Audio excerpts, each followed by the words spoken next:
vous l'avez dit, je serai de retour sur le stand de Kyunjang, regardez. SRT 500, alors là, 550, pardon. Que je dise pas de bêtises quand même. Bon, je vais monter dessus, pareil, on va voir ce que ça donne. Jusqu'ici, on m'a encore rien dit, donc on va faire comme si de rien n'était. Alors là, c'est un petit peu différent par rapport à la 750. On est un petit peu plus encastré dans la moto. Le guidon semble un petit peu plus haut. C'est moins plat aussi. Il est plus centré comme ça. C'est assez amusant. Et effectivement, il est peut-être un petit peu plus étroit en revanche. Ce que je remarque, c'est la bulle a l'air plus importante, plus haute, peut-être un peu plus protectrice. C'est pas mal. En termes de finition, qualité de fabrication, tout ça, bah écoutez... c'est pas si mal que ça, encore une fois. Hein. Il y a 2-3 petits éléments qui font un peu léger, un peu...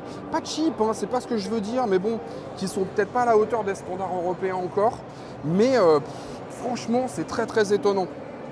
C'est plus confortable au niveau de la selle. Elle n'est pas plus haute, mais elle est peut-être un petit peu plus large, là. Mais enfin, ça reste quand même assez accessible. Hein. Elle est étonnante. Protection, des crash bars en fait tubulaires sur les côtés qui sont pas moches. Hein. Franchement, c'est plutôt propre. Les soudures ont l'air plutôt belles. Vraiment là, j'ai l'impression d'être quand même sur du haut de gamme chinois, quoi. Et c'est très très proche de ce qu'on peut voir chez les Européens. C'est très impressionnant. Pneus Tourance.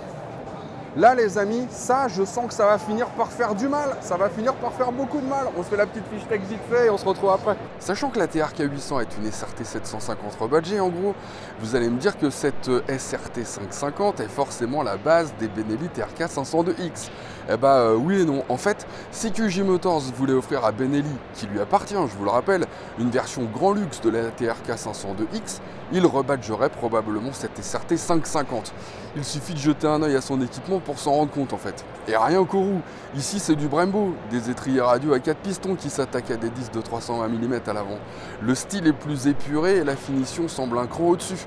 Elle se dote d'un écran TFT 4,3 pouces environ et surtout, son moteur n'a rien à voir. Enfin disons que c'est pas un 500, c'est bien un bicylindre en ligne liquide et Euro 5, mais c'est un 5,49 cm3 qui développe non pas 47,5 chevaux à 8500 tours minute et 46 Nm de couple à 6000 tours minute, mais 50,3 chevaux à 7500 tours minute et 51 Nm de couple à 5500 tours minute. Et quand on dépasse les 220 kg, c'est important, c'est quelques chevaux et un peu de couple en plus et plus bas. Et pourquoi ne pas avoir déjà fait passer la Benelli de 500 à 550, me direz-vous, cette année par exemple? Eh bien probablement parce que QJ Motors va bientôt vendre ses motos en Europe en plus des Benelli. Tiens, vous entendez? On dirait le son d'une boule de cristal.